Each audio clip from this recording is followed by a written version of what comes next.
Buscar un actor en Hollywood, pensar en actores españoles que han triunfado, que han ido, que han vuelto con una gran mochila encima, esa mochila del triunfo, pues nos hace recordar a casi todos actores muy recientes, actores de relativamente los años 50, si pensamos, por ejemplo, en Sara Montiel. Sin embargo, España exportó y de España salieron otros actores, sobre todo uno del que vamos a hablar en los siguientes minutos, que a mí, desde luego, cuanto menos me ha asombrado. He visto el documental sobre su vida, la película sobre su vida, The Spanish Dancer, una película de la directora Mar Díaz, a la que lo primero saludamos y damos la bienvenida a nuestro programa. Bienvenida, Mar. Muchísimas gracias. También con nosotros está Sonia Martín. Sonia Martín es periodista, es investigadora, ya ha estado otras veces en estos micrófonos y ella también investiga sobre estos actores, y no solo actores, también directores y con otras especialidades españoles que han ido y han sido fascinados por Hollywood. Bienvenida. Muchas gracias. Hablar de esta película, de Spanish Dancer, es hablar de un hombre, Antonio Moreno, que, como he dicho al principio, a mí me dejó absolutamente asombrada. Primero porque es un hombre guapísimo, como galán no tiene pues nada que envidiar a los más grandes de Hollywood, y sin embargo en España, Mar, es muy desconocido. ¿Cómo topas con esta figura hasta tal punto que te hace decir, voy a investigar y luego voy a hacer algo sobre él?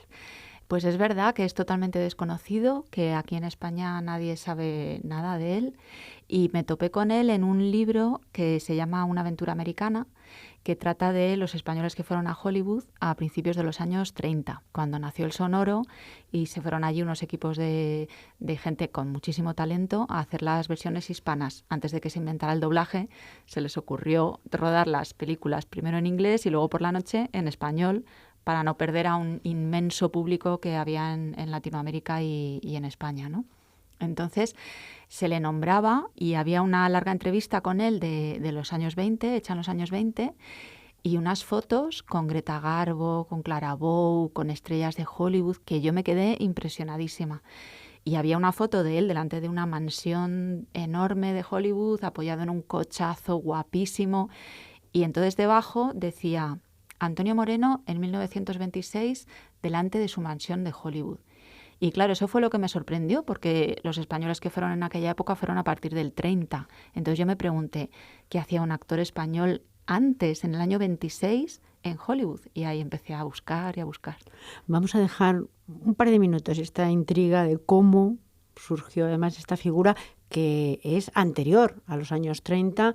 Él es un actor que triunfó en el cine mudo, pero de eso nos va a hablar ahora Mar. Antes me gustaría que Sonia Martín nos explicara esta investigación que sé que está haciendo con respecto a, como hemos dicho antes, actores, directores, guionistas que han sido llamados por la llamada de Hollywood.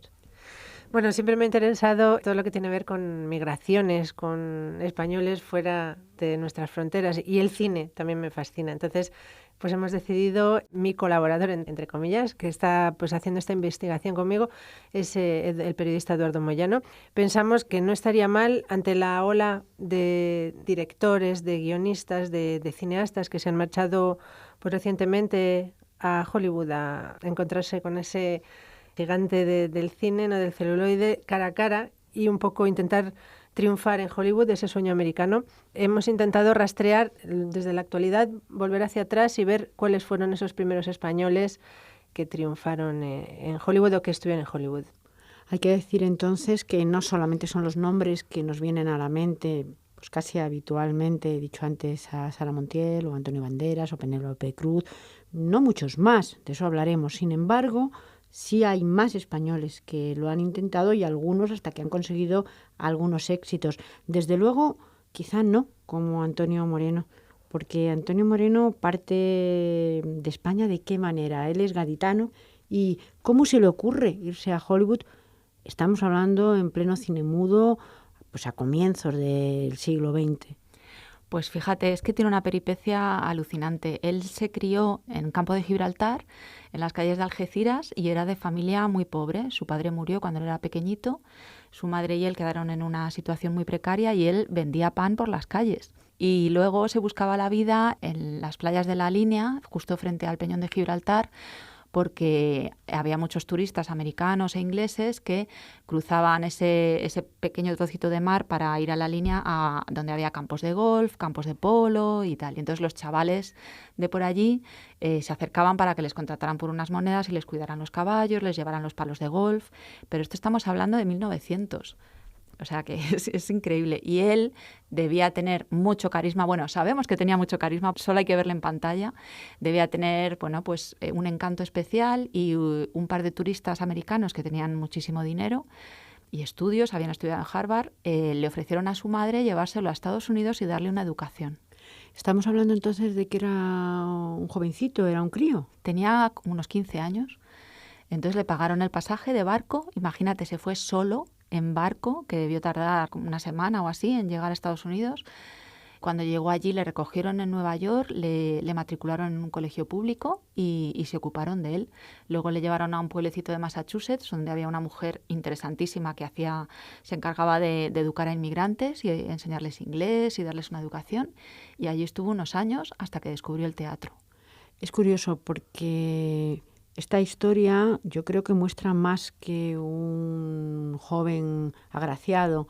Algo tenía que tener en la mirada, en el porte, en sus ojos, algo, en su inteligencia también, para que llamara la atención, como para llevárselo a Estados Unidos, para darle una educación. Otra cosa es que luego se interesara él por el teatro, pero podía haber sido cualquier otra cosa, Sí. puesto que lo que le hicieron es proporcionarle todo lo que él quería, una vida.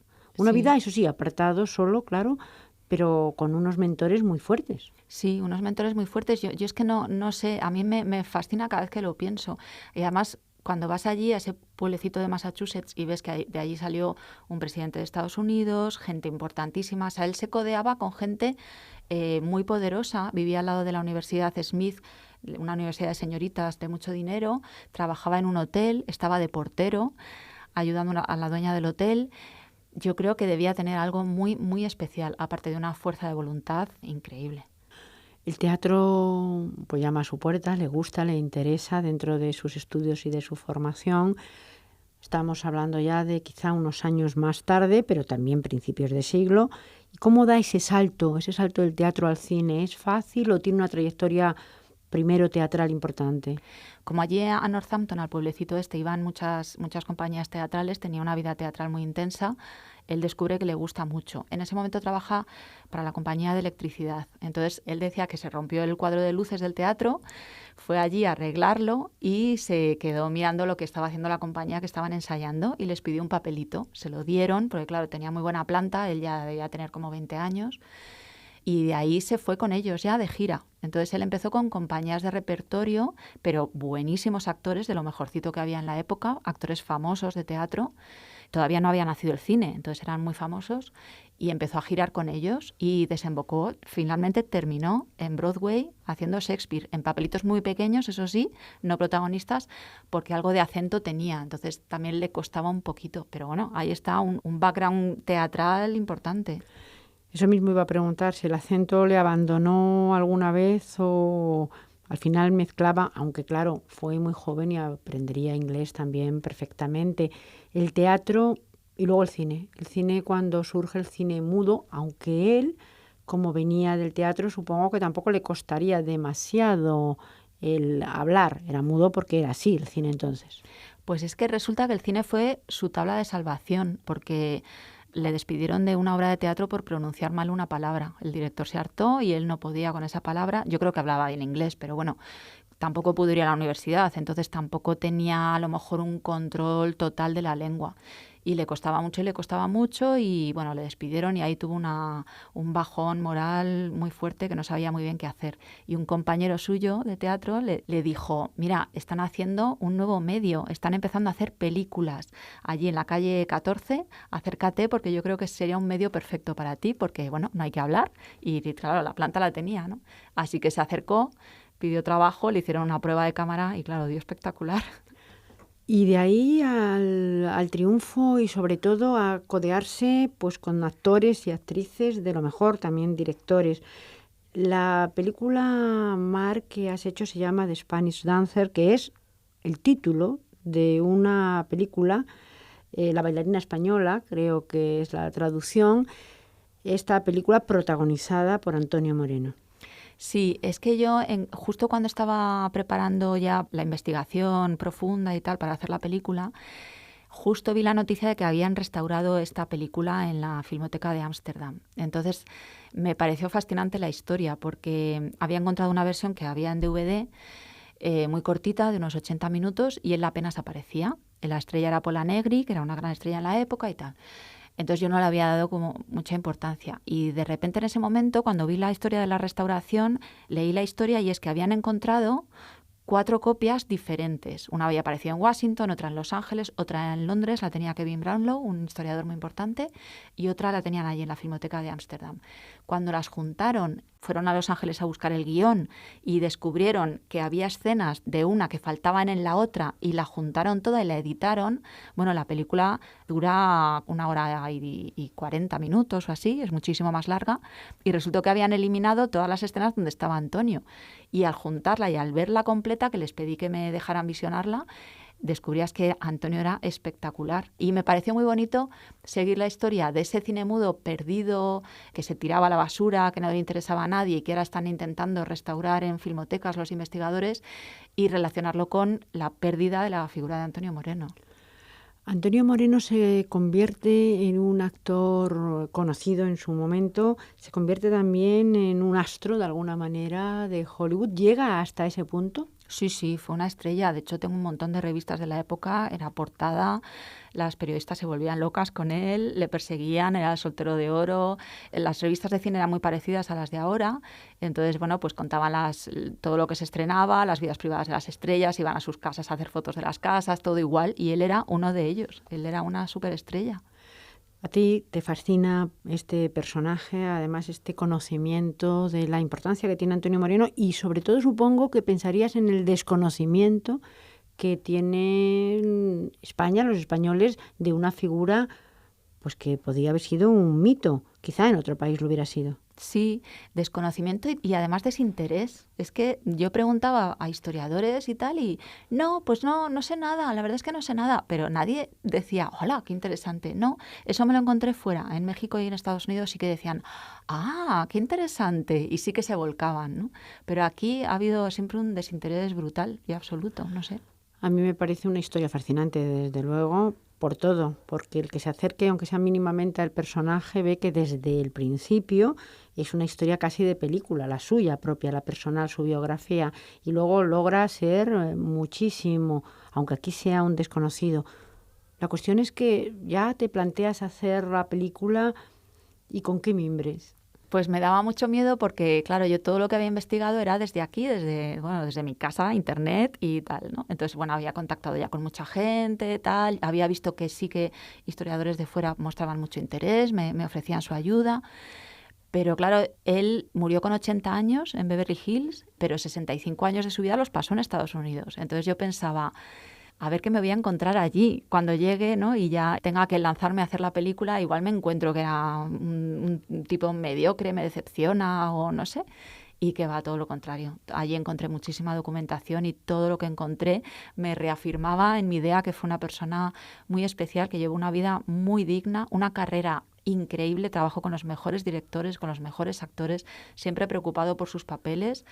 Y luego encima es que siempre quiso superarse a sí mismo. O sea, cuando conseguía cubrir una etapa y triunfaba, daba un giro y intentaba otra cosa. Siempre. Eso me gusta mucho, ¿no? Que nunca se conformó. Y luego llegó a dirigir las 2 primeras películas sonoras mexicanas. Y en México le consideran muchísimo. Porque cuando llegó el cine sonoro, como muchos actores del momento, hay una dificultad para traspasar esa meta. Hubo pocos que la traspasaran Sí. pues de una manera amplia, como es el caso, por ejemplo, de Greta Garbo, que Sí. bueno, casi era más misteriosa, a Sí. pesar de su acento y a pesar de todo, en el cine sonoro que en el mudo. Sí, fíjate, yo lo he meditado mucho y yo creo que se encontró, fue por el momento de su vida en el que llegó el cine sonoro, no porque su voz no valiera, que tenía una voz preciosa, muy varonil y muy bien timbrada y bueno, como tenía ese aprendizaje en teatro, podía perfectamente, sino porque, claro, cuando llegó El Sonoro él ya tenía 43 años, ya era mayor. Estaba cansado de hacer de galán, quería hacer otras cosas, quería hacer de malvado, quería hacer personajes más complejos aunque fueran secundarios. Él siempre, ya te digo, que quería cambiar, ¿no? Luego resulta que llegaron los españoles a hacer las dobles versiones. ¿Qué pasó? Que claro, todas las productoras, los grandes estudios de Hollywood, todos le contrataron para hacer sus primeras versiones hispanas, porque claro, confiaban en él por el bagaje que tenía. Entonces él hacía la versión en inglés y la versión en español, hacía doblete, como bilingüe que era, ¿no? Entonces él se volcó con esos otros españoles y lo que pasó fue que esas películas, la verdad es que la calidad dejaba de desear, ¿no? No era muy buena porque rodaban por la noche, con menos presupuesto, a todo correr, no eran muy valorados, ¿no?, por los estudios americanos. Entonces yo creo que eso le afectó bastante a su carrera. Y luego le surgió la oportunidad de dirigir en México y él quería dirigir por encima de todo, se volvía loco por dirigir y se fue. ¿Y personalmente se puede dar alguna pincelada de esta vida, de este hombre que la hizo prácticamente toda en Estados Unidos? Sí. Su juventud, pero también su madurez, claro, hasta la muerte. Sí, pues a mí me parece que fue una persona muy interesante. Fue un actor que nunca fue autodestructivo, no cayó en el alcohol, las drogas, los escándalos, nunca, nada. Y que siempre dijo, además tiene una cosa que a mí me encanta, y es que cuando los actores de Hollywood decían que ellos querían buscar una flapper, una chica guapa o una mujercita que les tuviera la cena preparada cuando llegaran a casa, que era algo que decía Valentino, que él quería una mujer que le tuviera preparada la cena, él decía que no, que él quería una mujer, que él buscaba una mujer que fuera culta, que fuera refinada y que le enseñara, que él quería una mujer a la que pudiera admirar, que no le importaba el físico, la edad. Y efectivamente la encontró, y la encontró en una mujer que se llamaba Daisy Canfield, que era mayor que él, que se divorció para casarse con él, que tenía 3 hijos ya mayorcitos, que era una rica heredera de un magnate del petróleo, dueña de casi todo Beverly Hills, y juntos llevaron una vida maravillosa durante unos años. Construyeron esa mansión que yo vi al principio en aquella foto, fueron muy felices, pero bueno, tuvo un final trágico porque ella se mató en un accidente de coche y él nunca se volvió a casar, fíjate. Una historia, como digo, de película de principio Total. a fin. Y si hablamos de tu película, hemos visto cómo vas llegando al personaje y cómo te atrae, pero luego supongo que hacer una película tiene dificultades. Ay, sí, muchas. Sobre todo si es una primera película y eres la insegura por naturaleza, vamos. Sí, lo que pasa es que, bueno, yo tenía, como me fui antes a hacer la investigación con parte del dinero de la subvención que nos dio el Ministerio de Cultura, yo lo empleé en eso porque yo quería ir muy segura, claro, a rodar, con poco dinero, con poco tiempo, con poca gente, bueno, ya sabes, ¿no? Un poco de guerrilla. Hice mi investigación, a ella dediqué mucho tiempo para llegar muy afianzado el rodaje e ir muy segura, muy segura. Entonces eso sí que me lo aseguré. Dime, para todos aquellos que nos están escuchando, para todos aquellos que se quieren acercar a ver algo de Antonio Moreno y sobre todo de Spanish Dancer, pero sobre todo también tu documental, que le acerca a la vida desde niño hasta el final. ¿Dónde pueden encontrarlo? ¿Dónde deben dirigirse? Mira, la película fue seleccionada en la Seminci y en un par de festivales más y se estrenó en Cineteca en diciembre. Y ahora mismo no te puedo decir si va a haber más proyecciones o no. A mí me encantaría que se viera sobre todo en Andalucía, que era su patria chica.